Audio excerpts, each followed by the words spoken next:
إن الحمد لله نحمده ونستعينه ونستغفره ونعوذ بالله من شرور أنفسنا ومن سيئات أعمالنا من يهده الله فلا مضل له ومن يضلل فلا هادي له وأشهد أن لا إله إلا الله وحده لا شريك له وأشهد أن محمدا عبده ورسوله أما بعد يا أيها الناس اتقوا ربكم الذي خلقكم من نفس واحدة وخلق منها زوجها وبث منهما رجالا كثيرا ونساء واتقوا الله الذي تساءلون به والأرحام إن الله كان عليكم رقيبا يا أيها الذين آمنوا اتقوا الله حق تقاته ولا تموتن إلا وأنتم مسلمون يا أيها الذين آمنوا اتقوا الله وقولوا قولا سديدا يصلح لكم أعمالكم ويغفر لكم ذنوبكم ومن يطع الله ورسوله فقد فاز فوزا عظيما إن أصدق الحديث كتاب الله وخير الهدي هدي محمد وشر الأمور محدثاتها وكل محدثة بدعة وكل بدعة ضلالة وكل ضلالة في النار. அளவிலா அருளாளனும் நிகரிலா பேரன்புடையவனுமாகிய எல்லாம் வல்ல அல்லாஹ்வின் திருப்பெயரால் ஆரம்பம் செய்கின்றேன். அந்த வல்ல நாயனின் வற்றா பெருங்கருணை அல்லாஹ்வின் இறுதி தூதர் நம் உயிரினும் மேலான நபிகள் நாயகம் ஸல்லல்லாஹு அலைஹி வஸல்லம் அவர்களின் மீதும் அன்னாரின் வழிமுறையை நெறிதவறாமல் பின்பற்றிய உத்தம சத்திய சஹாபாக்கள் மீதும் அனைத்து முஸ்லிம்கள் மீதும் நாம் அனைவரின் மீதும் என்றென்றும் என்று நிலவட்டுமாக. அன்பிற்குரிய பெரியோர்களே, தாய்மார்களே, சகோதர சகோதரிகளே, அல்லாஹ் ரப்பல் ஆலமீன் நபிகள் நாயகம் ஸல்லல்லாஹு அலைஹி வஸல்லம் அவர்களை இறுதி தூதராக அனுப்பி வைத்து மனித சமுதாயம் அறியாத பல்வேறு ஒழுக்க மாண்புகளை, சட்டங்களை நபிகள் நாயகம் ஸல்லல்லாஹு அலைஹி வஸல்லம் அவர்கள் நமக்கு கற்றுத் தந்திருக்கின்றார்கள். ஒரு மனிதன் எவ்வாறு தொழ வேண்டும் என்ற சட்டங்களையும் நமக்கு சொல்லித் தந்தார்கள். அதுபோன்று வியாபாரம், விவசாயம், கொடுக்கல் வாங்கல், திருமண வாழ்க்கை போன்ற எல்லா விஷயங்களையும் நபிகள் நாயகம் ஸல்லல்லாஹு அலைஹி வஸல்லம் அவர்கள் நமக்கு கற்றுத் தந்திருக்கின்றார்கள். அல்லாஹ்விடமிருந்து இறை செய்தியாக பெற்று நமக்கு சொல்லித் தந்திருக்கின்றார்கள். அவர்கள் நமக்கு கற்றுத் தந்த விஷயங்களில் ஒன்றுதான் நம்பிக்கை சார்ந்த விஷயங்கள். நாம் 3 விதமான வாழ்க்கையை ஒவ்வொரு மனிதனும் இந்த உலகத்தில் நாம் வாழப் போகின்றோம். முதலாவது வாழ்க்கை நாம் மனிதனாக பிறந்ததிலிருந்து மரணிக்கின்ற வரை இவ்வுலகில் வாழக்கூடிய வாழ்க்கை.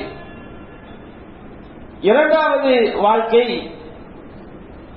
நாம் மரணித்ததிலிருந்து மறுமையை நாம் சந்திக்கின்ற வரை வாழக்கூடிய பர்சக் என்று சொல்லக்கூடிய கபருடைய வாழ்க்கை, திரைமறை வாழ்க்கை. மூன்றாவது வாழ்க்கை மறுமையில் நாம் உயிர் கொடுத்து எழுப்பப்பட்டதிலிருந்து அதற்கு பின்னால் உள்ள மறுமையுடைய வாழ்க்கை. இந்த 3 வாழ்க்கைகளில் 2 வாழ்க்கை என்பது நம்பிக்கை சார்ந்த விஷயங்கள். அதை நம்பியவன் அவன் முஸ்லிமாக கருதப்படுவான். அதை நம்பாதவர்கள் காபிர்களாக, இறை மறுப்பாளர்களாக அவர்கள் கருதப்படுவார்கள். அந்த வாழ்க்கையில் ஒன்றுதான் நாம் மரணித்ததிலிருந்து மறுமையில் உயிர் கொடுத்து எழுப்பப்படுகின்ற வரை நாம் வாழக்கூடிய பர்சக் என்று சொல்லக்கூடிய திரைமறை வாழ்க்கை, கபருடைய வாழ்க்கை. முஸ்னத் அஹ்மதிலே பதிவு செய்யப்பட்டிருக்கின்றது. நம்முடைய வாழ்க்கை நாம் மரணித்த பிறகு நாம் எத்தகைய வாழ்க்கையை வாழப் போகிறோம் என்பதை நபிகள் நாயகம் ஸல்லல்லாஹு அலைஹி வஸல்லம் அவர்கள் நமக்கு கற்றுத் தந்திருக்கின்றார்கள், முன்னறிவிப்பு செய்திருக்கின்றார்கள். பரா இப்னு ஆசிப் ரலியல்லாஹு அன்ஹு அவர்கள் அறிவிக்கின்றார்கள், ஒரு தடவை அன்சாரிகளில் ஒரு நபித்தோழர் மரணித்து விடுகின்றார். அந்த ஜனாசாவை நல்லடக்கம் செய்வதற்காக அல்லாஹ்வின் தூதரும் சஹாபாக்களும் செல்கின்றார்கள். அவர் குழியிலே அடக்கம் செய்யப்பட்டு அந்த குழியெல்லாம் மூடப்பட்ட பிறகு நபிகள் நாயகம் ஸல்லல்லாஹு அலைஹி வஸல்லம் அவர்கள் கிப்லாவை முன்னோக்கி அமர்கின்றார்கள். சஹாபாக்களும் நபிகள் நாயகம் ஸல்லல்லாஹு அலைஹி வஸல்லம் அவர்களை முன்னோக்கி அமர்கின்றார்கள். அவர்கள் தாங்கள் அமர்ந்திருந்த விதத்தை பற்றி குறிப்பிடுகின்றார்கள். கஅன்ன ரூஸினா அத்வைர், எங்கள் தலைகளில் பறவைகள் அமரக்கூடிய அளவிற்கு. ஏனென்றால் பறவைகள் மனித தலைகளிலே அமராது, அசையாத பொருட்களின் மீதுதான் பறவைகள் அமரும். அப்ப நாங்கள் எங்கள் தலைகளில் பறவைகள் அமரக்கூடிய அளவிற்கு அசையாதவர்களாக நபிகள் நாயகம் ஸல்லல்லாஹு அலைஹி வஸல்லம் அவர்களை நாங்கள் முன்னோக்கி இருந்தோம். அப்பொழுது நபிகள் நாயகம் ஸல்லல்லாஹு அலைஹி வஸல்லம் அவர்கள் தன்னுடைய கையிலே ஒரு குச்சியை வைத்திருந்தார்கள். அந்த குச்சியை வைத்துக் கொண்டு அவர்கள் தம்முடைய தலையை உயர்த்தி வானத்தை நோக்கி பார்த்தார்கள். அந்த குச்சியால் பூமியை கிளறிக்கொண்டே 3 தடவை அவர்கள் வானத்தை நோக்கி பார்த்துவிட்டு நபிகள் நாயகம் ஸல்லல்லாஹு அலைஹி வஸல்லம் அவர்கள் சஹாபாக்களை பார்த்து சொன்னார்கள், இஸ்தஈது மின் அஸாபில் கப்ர், தோழர்களே, மன்னரை வேதனையிலிருந்து அல்லாஹ்விடம் நீங்கள் பாதுகாப்பு தேடுங்கள். இஸ்தஈது மின் அஸாபில் கப்ர், மன்னரை வேதனையிலிருந்து நீங்கள் அல்லாஹ்விடம் பாதுகாப்பு தேடுங்கள். இஸ்தஈது மின் அஸாபில் கப்ர், மன்னரை வேதனையிலிருந்து அல்லாஹ்விடம் பாதுகாப்பு தேடுங்கள் என்று 3 தடவை நபி தோழர்களை பார்த்து கூறிவிட்டு, ஒரு மூமினான அடியான் அவன் இந்த உலக வாழ்க்கையை பிரிந்து அவன் மறுமையை நோக்கி செல்லக்கூடிய காலகட்டத்திலே அவனுடைய மரண தருவாய் நெருங்கிவிடும் என்று சொன்னால், வானத்திலிருந்து அருளை கொண்டு வரக்கூடிய மலக்குமார்கள் அவனை நோக்கி இறங்குகின்றார்கள். அவனுடைய முகம் வெண்மை நிற முகமாக இருக்கின்றது. கஅன்ன உஜூஹஹும் அஷ்ஷம்ஸ், அவருடைய முகங்கள் சூரியனை போன்று பிரகாசிக்கக்கூடிய வெண்மை நிறமுடைய மலக்குமார்கள் கூட்டம் அப்படியே இறங்குகிறார்கள். இறங்கி எஜ்லிசூன மின்ஹு மத்தல் பஸர், இந்த மரணத்தில் இருக்கக்கூடிய மூமினான அடியான் அவன் காணக்கூடிய தூரத்திலே அவனிலிருந்து அந்த மலக்குமார்கள் கூட்டம் அமர்ந்து கொள்கின்றார்கள்.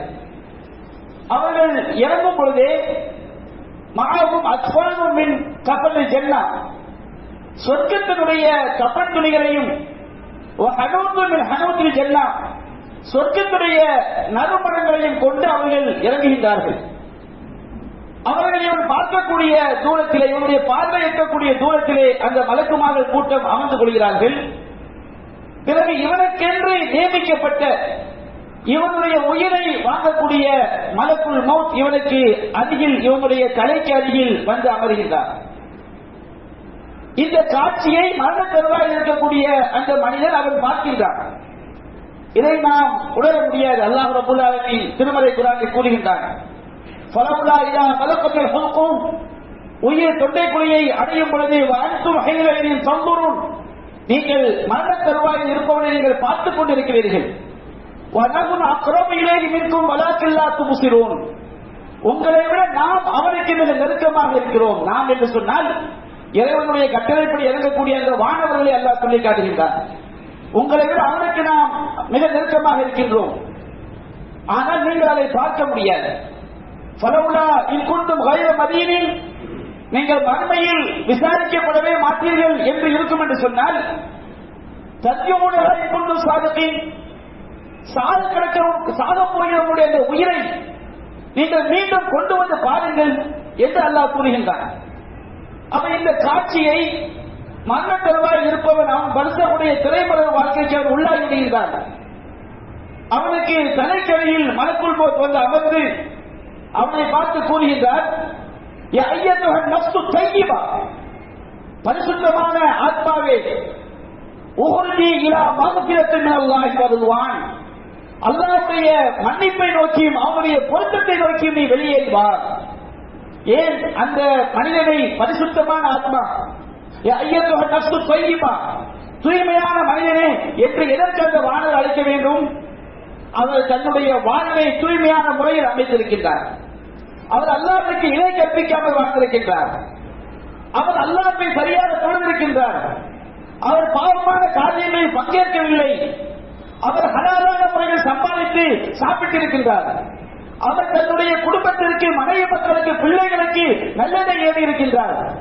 அவர் தீமையான காரியங்களை காணும் பொழுது அதை வாய்முற்றி மௌனியாக இருக்காமல் அந்த தீமைகளை எல்லாம் தடுத்திருக்கின்றார். அவர் அல்லாஹ் சொன்ன அடிப்படையில் இறைவனுக்காக தியாகம் செய்த வாழ்க்கையை வாழ்ந்திருக்கின்றார். இதன் காரணமாகத்தான் வானவர்கள் அவரை நோக்கி கூறுகின்றார்கள், பரிசுத்தமான ஆத்மாவே உகதி இலா மகபிரத்தின் அல்லாஹ் வருவான், அல்லாஹ்வுடைய மன்னிப்பை நோக்கியும் அவனுடைய கருணை பொருத்தத்தை நோக்கி நீ வெளியேறு. இவ்வாறு அந்த வானவர் கேட்டவுடன் அந்த நல்லடியாருடைய உயிர் எப்படி வெளியேறுகிறது? அல்லாஹ்வின் தூதர் கூறுகின்றார்கள், தஹ்ருஜு தஸீல் கமா தஸீலுல் குத்ரத்து மின் ஃபீஸ் ஸகா. தோல் பாத்திரத்தின் வாயிலிருந்து தோல் பாத்திரத்தை கவிழ்த்தும் பொழுது நீர் துளிகள் எப்படி வழிந்தோடி வெளியேறுமோ, நீர் துளிகள் எப்படி இலகுவாக வெளியேறுமோ, அதுபோன்று அந்த நல்லடியாருடைய உயிர் எவ்வித சிரமமும் இல்லாமல், எவ்வித கஷ்டமும் இல்லாமல் அது வழிந்தோடி அப்படியே வெளியே வருகிறது. அவருக்கு எந்த விதமான சிரமம் அங்கே இல்லை. அந்த உயிரை கைப்பற்றக்கூடிய வானவர் அந்த உயிரை கையில் எடுத்தவுடன் அந்த மலக்குமார்கள் கூட்டம் சொர்க்கத்துடைய கப்பன் துணிகளோடு வந்திருக்கின்றார்களே, சொர்க்கத்துடைய நறுமணத்தோடு வந்திருக்கின்றார்களே, அந்த வானவர்கள் கண்மூடி முழிக்கக்கூடிய நேரம் கூட அந்த மலக்குடைய கையில் அந்த உயிரை விட்டு வைக்காமல் அந்த நல்லடியாரக்கூடிய அந்த இன்பத்தை கொண்டு போய் சேர்க்க வேண்டும் என்பதற்காக அந்த உயிரை எடுத்து கப்பல் அவர்கள் கொண்டு வந்திருக்கக்கூடிய அந்த கப்பல் துணியிலே வைக்கின்றார்கள். அந்த நறுமண பொருட்களிலே அவர்கள் வைக்கின்றார்கள். அப்படி வைக்கும் பொழுது என்ன நடக்கிறது? அதிலிருந்து தகவல் மின்ஹா, அதிலிருந்து ஒரு அற்புதமான நறுமணம் வெளிப்படுகிறது. நபிகள் சொல்கிறார்கள், இந்த ஊரில், இந்த உலகத்தில் நாம் பெற்றுக் கொள்ளக்கூடிய கஸ்தூரி வாசங்களிலேயே மிக அற்புதமான கஸ்தூரி வாசம் எதுவோ அதற்கு நிகரான ஒரு நறுமணம் அந்த நல்லடியாருடைய உயிர் உடலில் இருந்து அப்படியே, அந்த ரூகில் இருந்து அப்படியே அது வெளிப்படுகிறது.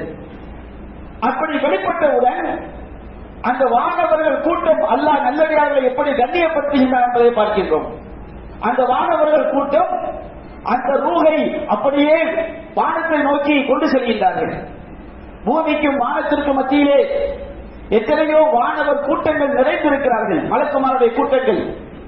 இந்த நறுமணத்தை பார்த்தவுடன் அந்த வானவர்கள் தான் கேட்கின்றார்கள், மாஹாத ரூஹு தய்யிப், இந்த பரிசுத்தமான மனிதன் யார், இந்த பரிசுத்தமான ஆத்மா எது என்று கேட்கின்றார்கள்.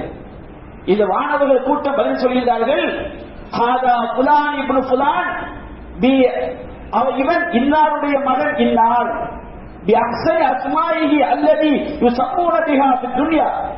இந்த உலகத்தில் அவனுக்கு வைக்கப்பட்ட பெயர்களிலேயே மிக அழகான பெயரை குறிப்பிட்டு இவர் இன்னாருடைய மகன் இன்னார் என்று அந்த மலக்குமார்கள் அந்த வானவர்களுக்கு பதிலளிக்கின்றார்கள். அப்படியே அந்த உயிர் மேலோக்கி செல்கின்றது. இங்க நாம் என்ன செய்யறோம்?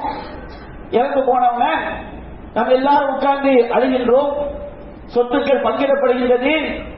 பாப்பா மூத்தாயிட்டாரு, சொத்து நமக்கு வரப்போம், சிலருக்கு சந்தோஷம், சிலருக்கு வருத்தம். நாம் என்ன செய்கின்றோம்? அந்த உடலை குளிப்பாட்டி ஜனாசாவை கப்பலிட்டு நம்முடைய தோள்களிலே நாம் தூக்கி செல்கின்றோம். நபிகள் நாயகம் ஸல்லல்லாஹு அலைஹி வஸல்லம் சொல்கின்றார்கள், சஹீஹுல் புகாரியிலே பதிவு செய்யப்படுகிறது,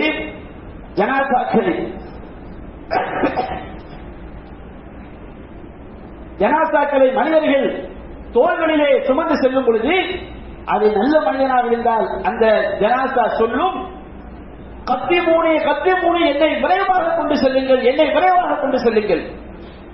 அதே அவன் தீயவனாக இருந்தான், அவன் சொல்வான், யா வைலஹா ஐன யذهبون பிஹா, எனக்கு ஏற்பட்ட நாசமே, என்னை எங்கே கொண்டு செல்கிறீர்கள், என்னை எங்கே கொண்டு செல்கிறீர்கள் என்று அவன் கத்துவான். அவன் கத்தக்கூடிய அந்த சத்தத்தை மனிதர்களை தவிர இந்த உலகத்தில் உள்ள எல்லா ஜீவராசிகளும் கேட்கும். நாம் அதை சுமந்து சென்று மன்னரையிலே அவரை நாம் நல்லடக்கம் செய்கின்றோம், உடலை நல்லடக்கம் செய்கின்றோம். இந்த உயிர் வானத்திற்கு சென்ற அந்த உயிர் அப்படியே முதலாவது வானத்திற்கு சென்று அங்கே வானத்தை திறக்குமாறு வானவர்களால் கோரிக்கை வைக்கப்படுகிறது. அங்கே வானத்தின் கதவுகள் திறக்கப்படுகிறது.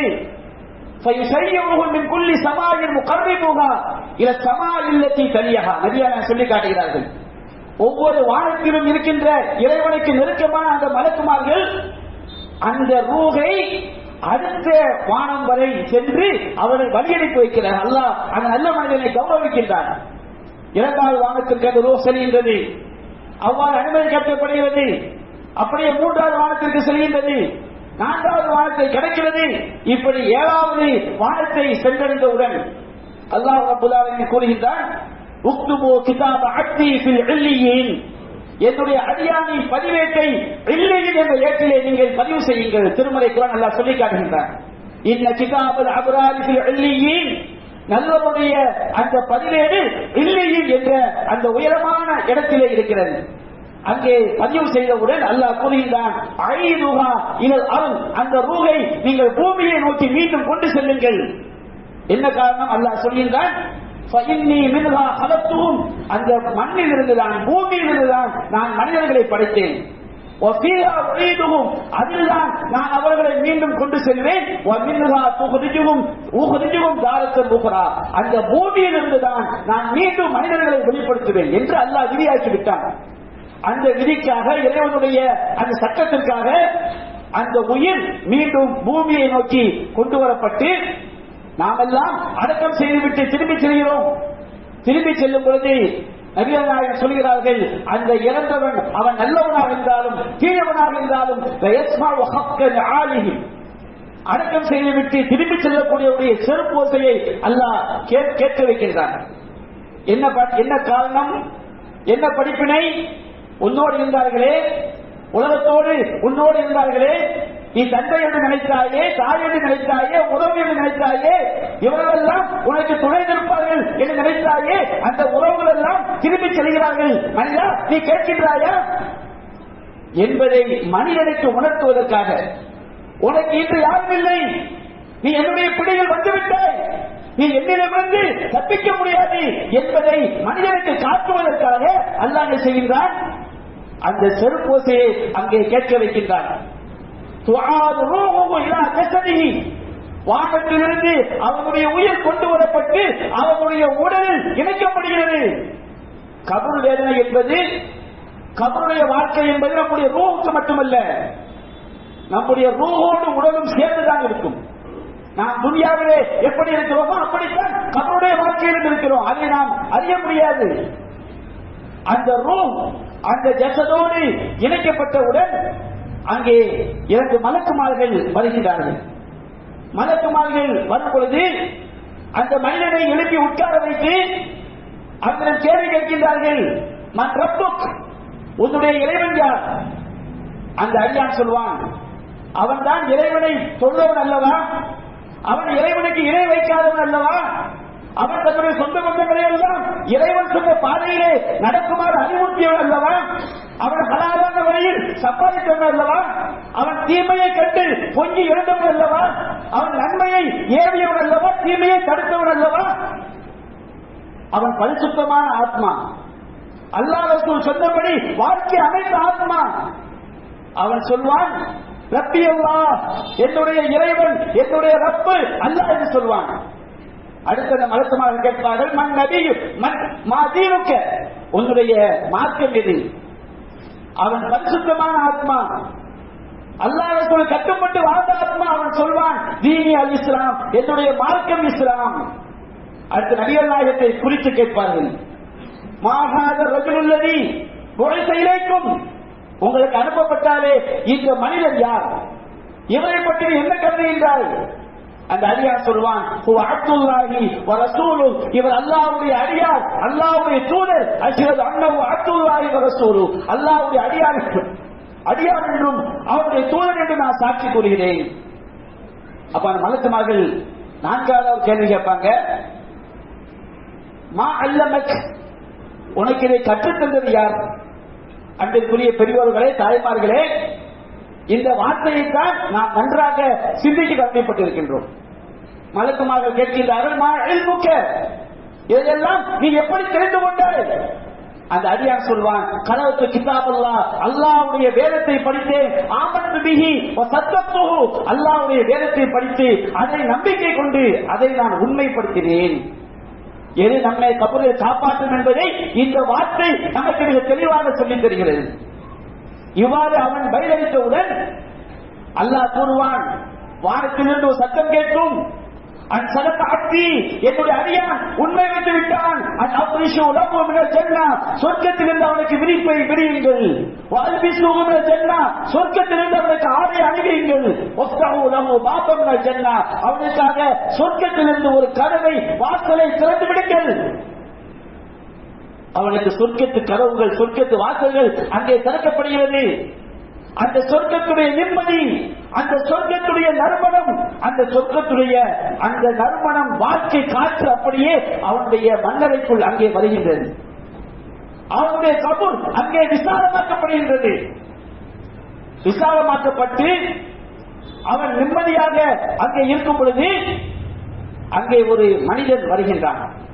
நபிகள் நாயகம் சொல்கின்றார்கள், ஹஸனுல் வஜ், ஹஸனுல் சியாப், ஹஸனுல் தீப், அற்புதமான அழகிய முகம், அழகிய ஆடை, அழகிய நற்பணம். அப்படிப்பட்ட ஒரு மனிதன் வருகின்றான். அந்த மனிதன் வந்து கூறுகின்றான், அபிஷேர் பில்லதி யசுர்ரும் ஹாதா யௌமுகல்லதி குன்த துஅத், உனக்கு சந்தோஷம் அளிக்கும் விஷயத்தை நற்செய்தியாக பெற்றுக்கொள். நீ வாக்களிக்கப்பட்ட நாள் இதுதான்.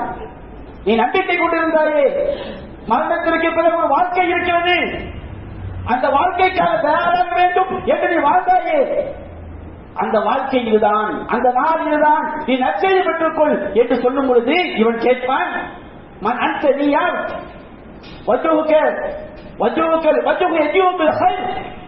உன்னுடைய முகத்தை பார்க்கும் பொழுதே நல்லதை கொண்டு வரக்கூடிய, நற்செய்தி சொல்லக்கூடிய முகத்தை போன்றிருக்கிறதே என்று அவன் கூறுவான்.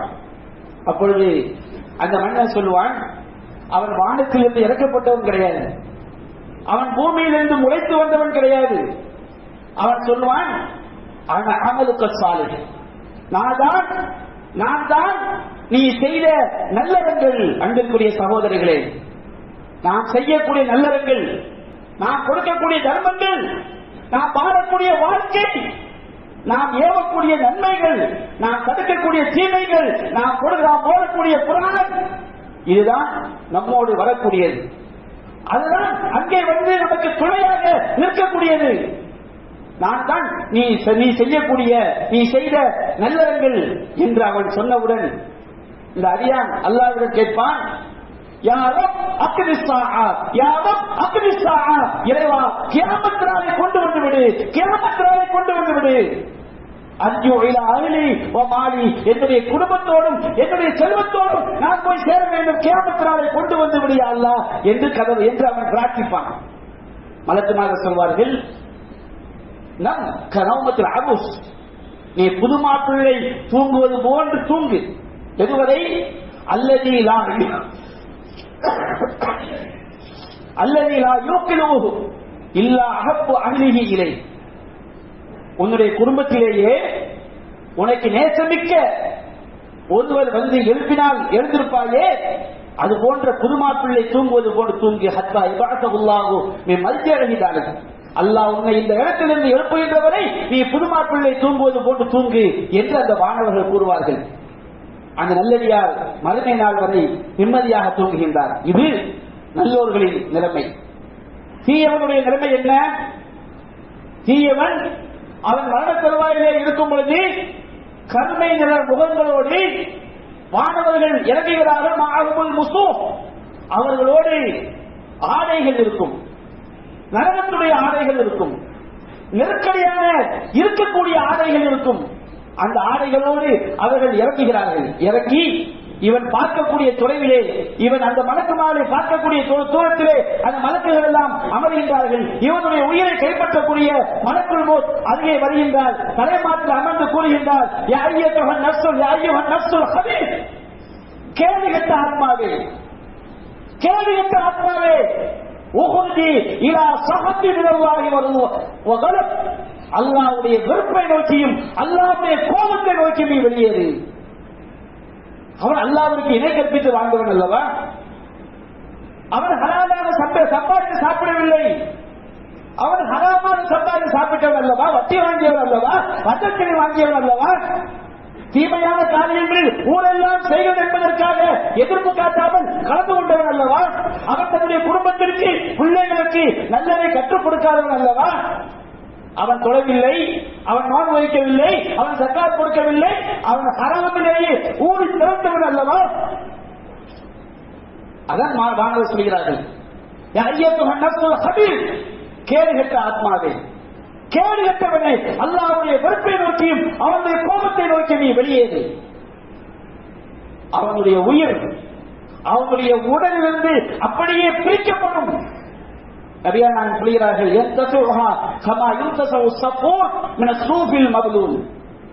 சப்பூத் என்றால் என்ன? சப்பூத் என்றால் வளைந்த கத்தி, கூர்மையான கத்தி. வளைந்த கத்தியின் மேல் ஈரமாக்கப்பட்ட கம்பளி அப்படியே சுற்றி அந்த கத்தியை முடிவினால் என்ன நடக்கும்? அந்த கம்பளியுடைய இலைகள் எல்லாம் அத்துக்கொண்டு வெளியே வரும். ஆட்டுக்கறி கடையில் பார்க்கலாமா இல்லைங்களா? ஆட்டுடைய உடல் எல்லாம் அப்படி குடலை உருவி கத்தியை ஒரு போர்பட்டா வச்சுக்கிடுங்க, அது எல்லாம் பிளப்பது போல் அந்த கத்தியில் எப்படி ஈரமான கம்பளியில் மேல் சுற்றப்பட்ட அந்த கத்தியை உருவும் பொழுது அந்த கம்பளி எப்படி சின்னாபின்னமாகுமோ நபியார் சொல்கிறார்கள்.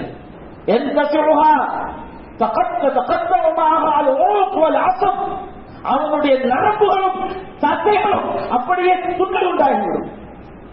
நாம் அதை பார்க்க முடியாது. வருஷக்கூடிய வாழ்க்கை அல்லாஹ் சொல்கிறான், وَلَوْ تَرَى إِذْ يَتَوَفَّى الَّذِينَ كَفَرُوا الْمَلَائِكَةُ يَضْرِبُونَ وُجُوهَهُم وَأَدْبَارَهُم. நபியை பார்க்க வேண்டிய காபிர்களை வணக்கமாக கைப்பற்றும் போது அவருடைய முகங்களிலும் முதுகுகளிலும் அடித்து ரூகை கைப்பற்றுவார்கள். ஒதுப்பு அதாவது கடுமையான வேதனையை சுயங்கள் என்று சொல்லப்படும். மற்றொரு வசனத்தில் அல்லாஹ் கூறுகின்றான், அநியாயக்காரர்கள் மரண மயக்கங்களிலே இருக்கும் பொழுது மலாய்க்கத்து பாசித்து ஐதியரும் மலக்குமார்கள் தங்கள் கைகளால் தாக்கி ஆசிரிக்கு அன்புசத்தும் உங்கள் உயிர்களை வெளியேற்றுங்கள். அது யௌம அதாபல் ஹூன், இன்றைய தினமே உங்களுக்கு இழிவு மிக்க வேதனை இருக்கிறது. அந்த உயிர் அப்படியே பிடித்து எடுக்கப்படுகிறது. பிடித்து எடுக்கப்பட்டால் கண்மூடி விழிக்கக்கூடிய அந்த நேரம் கூட அவனுக்கு நிம்மதி கிடைக்கக்கூடாது என்பதற்காக அந்த மலக்குடைய கையில் இருந்து அந்த வானவர்கள் கூட்டம் அந்த ரூகை பிடித்து அவர்கள் கொண்டு வந்திருந்த அந்த நரகத்து ஆடைகளை வைத்து அப்படியே கொண்டு செல்கிறார்கள். கொண்டு செல்லும் பொழுது அதிலிருந்து கேடு கட்ட ஒரு துர்வாடை, இந்த உலகத்திலே நாம் பெற்றுக்கொள்ளக்கூடிய பிணவாடையிலேயே மிக மோசமான பிணவாடைக்கு நிகரான ஒரு துர்வாடை அங்கிருந்து வெளிப்படுகிறது. அந்த ரூஹ் அப்படியே மேலே செல்லும் பொழுது மலக்குமாக கேட்கிறார்கள், மாஹாத ரூஹுல் ஹபீல், இந்த கேடு கட்டவன் யார்? அந்த வானவர்கள் பதில் சொல்கிறார்கள், புலான் இப்படி புலான், இவன் தான் இன்னாருடைய மகன் இன்னார். இந்த உலகத்தில் அவன் அழைக்கப்பட்ட பெயர்களிலேயே கேடு கட்ட பெயரை கொண்டு அவனை குறிப்பிடுவார்கள். வானத்துடைய கதவுகள் தட்டப்படும், அவர்களுக்காக வானத்துடைய கதவுகள் திறக்கப்படாது. நபியார் நாயகம் சொன்னார்கள், வலா துஃபத், குர்ஆனுடைய வசனத்தை ஓதி காட்டினார்கள், வலா துஃபத்ஹு லஹும் அப்வாபுஸ் ஸமா, வானத்துடைய கதவுகள் அவர்களுக்கு திறக்கப்படாது. வலா யதுஹுலூனல் ஜன்னah ஹத்தா யலிஜல் ஜமல் ஃபீ சம்மில் கியாத், ஒட்டகம் ஊசியின் துவாரத்திற்குள் நுழையும் வரை இவர்களால் சொர்க்கம் நுழைய முடியாது. அங்கிருந்து அல்லாஹ் சொல்வான், உக்துபு கிதாப அக்தி ஃபீ சிஜ்ஜீன் ஃபில் அர்தி சுஃப்லா, தாழ்ந்த பூமியில் உள்ள சிஜ்ஜீன் என்ற ஏட்டிலே அந்த கெட்டவனுடைய பெயரை பதிவு செய்யுங்கள். குர்ஆன் அல்லாஹ் சொல்லி காட்டுகின்றான், இன்ன கிதாபல் ஃபுஜ்ஜாரி லஃபீ சிஜ்ஜீன், தீயவர்களின் ஏடு சிஜ்ஜீன் அல்லாஹ் குறிப்பிடுகின்றான். அந்த ரூம் அங்கிருந்து கட்டுமையாக வீசி எறியப்படுகிறது, கொண்டு வரப்படாது. நபிகள் நாயகம் சொன்னார்கள், அல்லாஹ்வுக்கு இணை வைப்பவன் வானத்திலிருந்து விழக்கூடியவனை போன்று பறவைகள் அவனை இராஞ்சி கொண்டு செல்லும். வானத்திலிருந்து அவர்கள் விழுறான். வானத்திலிருந்து விழுந்தால் அவங்களுடைய நிலைமை எப்படி இருக்கும்? பறவைகள் இராஞ்சி கொண்டு சென்றால் அவங்களுடைய நிலைமை எப்படி இருக்கும்? இந்த கழுகு வேட்டையாடும் போதே அந்த கழுகுடைய நகத்தை நீங்க பார்க்கலாம். மீனுடைய உடம்புகள் அப்படி வசமாக ஆழமாக இறங்கி இருக்கும். ஆட்டை தூக்கி கொண்டு செல்லும் போது கழுகுடைய பிடி எப்படி இருக்கும்? அது அந்த இறையை சாப்பிடும் போது எப்படி சாப்பிடும்? அந்த வேதனையை நம்மால் வார்த்தைகளால் வர்ணித்து விட முடியுமா? பறவைகள் இராஞ்சி கொண்டு சென்றால் அதனுடைய நிலைமை எப்படி இருக்குமோ அப்படி இருக்குமோ. அல்லது காற்று தூரமான தேசத்திலே அவனை கொண்டு போய் அடித்தால் அவங்க நிலைமை எப்படி இருக்குமோ அப்படி இருக்கும். அந்த மாதிரி அந்த ரூஹ் சிஜ்ஜீல் என்ற அந்த ஏட்டிலே பதிவு செய்து நாம் இன்னும் தூக்கிட்டு போறோமா? தூக்கிட்டு போய் எனக்கு ஏற்படுற ஆசமே எங்க போறீங்க கத்துவான். நாம கொண்டு போய் நடிகர் சொல்றாங்க, ஜனாசா வேகமா கொண்டு போங்க. நல்லவனா இருந்தா அவனை கிடைக்கிற பாக்கியத்தை போய் சேர்த்துறோம். கெட்டவனா இருந்தா அந்த செத்த சவத்தை இறக்கி வச்சிடறோம். ரெண்டுமே அப்ப வேகமா கொண்டு போனாதான் நடக்கும். வேகமா கொண்டு போனா கல்லு முள்ளு பார்க்காம கீழே போட்டக்கூடாது, நிற்காமல் கொண்டு செல்வது. அப்ப அந்த மாதிரி நாம் அடக்கம் செய்தவுடன் காலைக்கு ஓசைகள் எல்லாம் கேட்ட பிறகு அந்த ரூம் அவனுடைய உடலில் வந்து சேர்க்கப்படுகிறது. மலக்குமார்கள் வருகின்றார்கள், மிளக்கல் முகத்திலே கொண்டு வருகின்றார்கள், அவனை உட்கார வைக்கின்றார்கள். உன்னுடைய இறைவன் யார்? அவன் தான் அல்லாஹ் ரசூல் கட்டுப்பட்டு வாழ்ந்தவன் இல்லையே, உலக வாழ்க்கையை நாசமாக்கியவன் அல்லவா? அவன் சொல்லுவான், ஐயோ ஐயோ எனக்கு தெரியவில்லை என்பான். உன்னுடைய மார்க்கம் எது? ஐயோ ஐயோ எனக்கு தெரியவில்லை என்பான். மாகாத ரஜனுடைய பொருளையிலே உங்களுக்கு அனுப்பப்பட்ட இந்த இறை சோதனை பற்றி என்ன கருதுகிறார்? ஐயோ ஐயோ எனக்கு தெரியவில்லையே என்று கதறுவான். அல்லாஹ் சொல்றான், கல்லாயிலா பலகத்தி தராக்கிய வக்கீரமன்றா வலல்ல அன்னமல் சுரா. உயிர் தொண்டை குழியை அடையும் பொழுது கெட்டவரை பற்றி அல்லாஹ் சொல்லி காட்டுகின்றான். வக்கீரமன்றா மந்திரிப்பவன் யார்? வலல்ல அன்னமல் சுரா. அதுதான் அவன் இந்த உலகத்தை விட்டும் பிரியக்கூடிய வாழ்க்கை என்பதை அறிந்து கொள்வான். இலா ரப்பிக யௌமைதில் மஸாக். அவன் அன்றைய தினம் அவன் இறைவனை நோக்கி செல்வான். அவன் என்ன காரணம்? ஃபலா சத்தக வலா ஸல்லா. அவன் தொழவில்லை, அவன் உண்மைப்படுத்தவில்லை. வலாக்கின் கஸ்ஸப வதவல்லா. அவன் பொய்யென கருதி புறக்கணித்து வாழ்ந்தான். அவனுடைய அந்த கேள்விகளுக்கு அவங்க தீயவனால் பதில் சொல்ல முடியாமல் போகும் பொழுது அந்த மலக்குமார்கள் கைகளிலே சம்மட்டி வைத்திருப்பார்கள். அந்த சம்மட்டி எப்படி அறிய சொல்கிறார்கள்? அந்த சம்மட்டியால் மலை அடிக்கப்பட்டால் மலை மலை மண்ணாகிவிடும். அவனுடைய இரண்டு காதுகளுக்கு மத்தியிலே பெடரியிலே அதன் மூலம் ஒரு அடி அடிக்கப்படும்.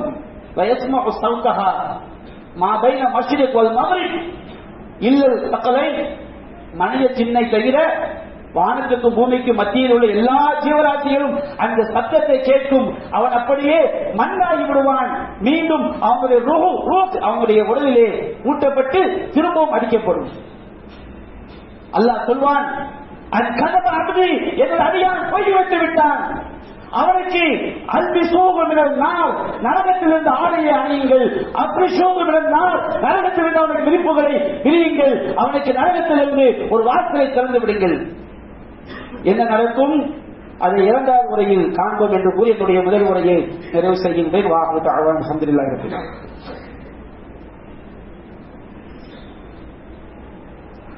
அல்ஹம்துலில்லாஹி ரப்பில் ஆலமீன். அப்ப அந்த மலக்குமார்கள் அல்லாஹ் சொல்வான், அவனுக்கு நரகத்திலிருந்து ஒரு வாசலை திறந்து வையுங்கள்.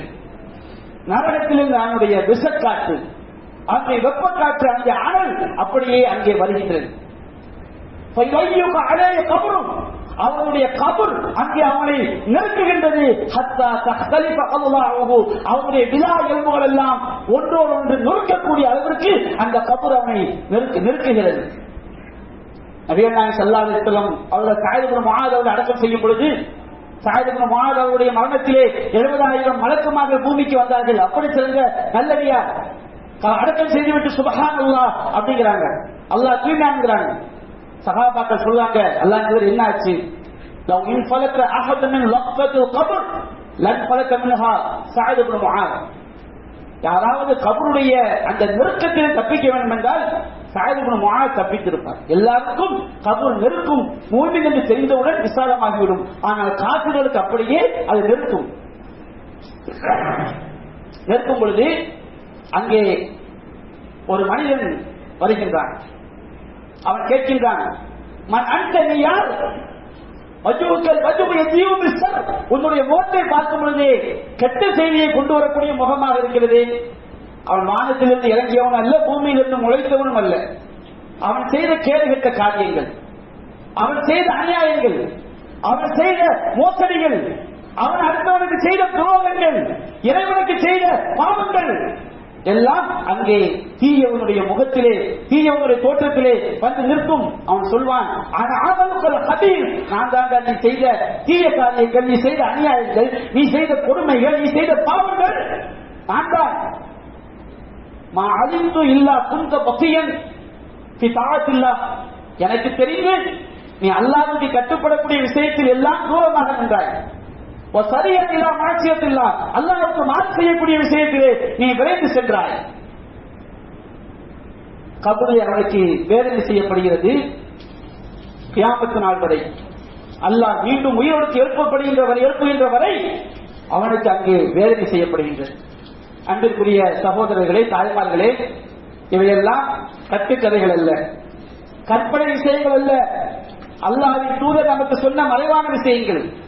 இன்றைக்கு நீங்கள் எந்த கபரை திறந்து பார்த்தாலும், நல்லவராக இருந்தாலும் தீயவராக இருந்தாலும், நம்முடைய கண்களுக்கு அங்கே மக்கி போன எலும்புகள் தான் தெரியும். கபருடைய வாழ்க்கை என்பது அது அல்லதீன யூமினூன பில் கைப், அவர்கள் மறைவான விஷயங்களை நம்புவார்கள். ஒருவன் தீயிலே எரிந்தாலும், ஒருவன் வானத்திலே வெடித்து சிதறினாலும், அவர்கள் நல்லவர்களாக இருந்தால் அவர்களுக்கும் கபருடைய வாழ்க்கை, பர்சகுடைய வாழ்க்கை, அந்த இன்பங்கள் உண்டு. தீயவர்களாக இருந்தால் அங்கேயும் அவர்களுக்கு கபரிலே வேதனை உண்டு. யாரும் அந்த கபருடைய வாழ்க்கையிலிருந்து நாம் தப்பித்து விட முடியாது. நம்முடைய கண்கள் காண்பது, அது நாம் பார்த்தாலும் கைப்பான விஷயங்களை நம்பிக்கை கொள்வது மாற்றம் நமக்கு வழிகாட்டுகிறது. கபருடைய வாழ்க்கை என்பது பரிசுடைய ஒரு வாழ்க்கை, அதை நாம் நம்பிக்கை கொள்ள வேண்டும். நம்முடைய வாழ்க்கையை, உலகத்தினுடைய வாழ்க்கையை அதற்கு தயார் செய்யக்கூடிய வாழ்க்கையாக அமைத்துக் கொள்ள வேண்டும். உஸ்மான் ரலியல்லாஹு அன்ஹு அவர்கள் சஹீஹ் திர்மிதியிலே பதிவு செய்யப்பட்ட செய்தி, கபரை பற்றி பேசினால் அப்படியே தாடியெல்லாம் நனையக்கூடிய அளவிற்கு அழுது விடுவார்கள். அவர்கள் கேட்கப்படுகிறது, சொர்க்கம் நரகம் பற்றியெல்லாம் சொல்லப்படுகிறது, நீங்கள் இது போன்று அழுவதில்லை, கபரை பற்றியே நீங்கள் நினைத்து அழுகிறீர்கள். நபிகள் நாயகம் சொன்னார்கள், இன்னல் கபர ஒவ்வொரு மன்சிலின் மின் மனாசில் ஆகிறா, கபரு தான் மறுமையுடைய வாழ்க்கையிலே, ஒருவனுக்கு மறுமையுடைய வீட்டிலே முதலாவது வீடு கபரு தான். அந்த கபரிலே ஒருவன் தப்பித்து விட்டால் சமா பாதகா ஐஸ்வரும், அதற்கு பின்னுள்ள வாழ்க்கை இலகுவான வாழ்க்கையாகத்தான் இருக்கும். அந்த கபரிலே ஒருவன் தப்பிக்கவில்லை என்று சொன்னால் சமா பாதகா அசத்து மின்ஹா, அதற்கு பின்னால் உள்ளது அதை விட கொடுமையாகத்தான் இருக்கும். நபிகள் நாயகம் சொன்னார்கள், லவ்லா அல்லாஹ் ததாஃபனும், கபூர் வேதனையை நாம் செவியேற்றால் நாம் யாருமே அடக்கம் செய்ய போக மாட்டோம். செவியேற்றாலும் அடக்கம் செய்யாமல் இருப்போம் என்றிருந்தால் கபூர் வேதனையிலிருந்து உங்களுக்கு கேட்க வைப்பதற்கு அல்லாஹ் பிரார்த்தனை செய்திருப்பேன். நான் ஏன் பிரார்த்தனை செய்யல? அதை நீங்கள் கேட்டால் நீங்க யாரும் அடக்கம் செய்வதற்கு செல்ல மாட்டீர்கள். அன்பிற்குரிய சகோதரர்களே, நாம் அந்த வாழ்க்கையை சாதாரணமாக கடைபோட்டு விடக்கூடாது. இந்த உலக வாழ்க்கை முதல் நிலை, இதற்கு அடுத்த வாழ்க்கை நம்முடைய மறுமையுடைய வாழ்க்கை தான். குல்லு நஃப்ஸின் தாயிகத்துல் மௌத், ஒவ்வொரு உயிரும் மரணத்தை சுவைக்கக்கூடியதுதான். எனவே அந்த கபருடைய வாழ்க்கையில் வெற்றி பெறுவதற்காக நம்முடைய வாழ்க்கை இந்த செய்திகள்ல எப்படி வாழ்ந்தால் நாம் கபூர்ல வெற்றி பெறலாம் என்பதற்குரிய அந்த வழிகாட்டுதல்கள் நபிகள் நாயகம் சஹாபாக்களுக்கு செய்த அந்த உரையிலே சொல்லப்பட்டிருக்கிறது. நாம் அந்த குர்ஆன் சொன்ன அடிப்படையிலே நம்முடைய வாழ்வை அமைத்து நாம் கபூரிலும் மறுமையிலும் வெற்றி பெற்ற நன்மக்களாக ஆக வேண்டும். அல்லாஹ் ரப்பல் ஆலமீன் அத்தகைய நன்மக்களாக நம் அனைவரையும் ஆக்கி அருள்வானாக. வாஹிரு தஅவானா அல்ஹம்துலில்லாஹி ரப்பில் ஆலமீன்.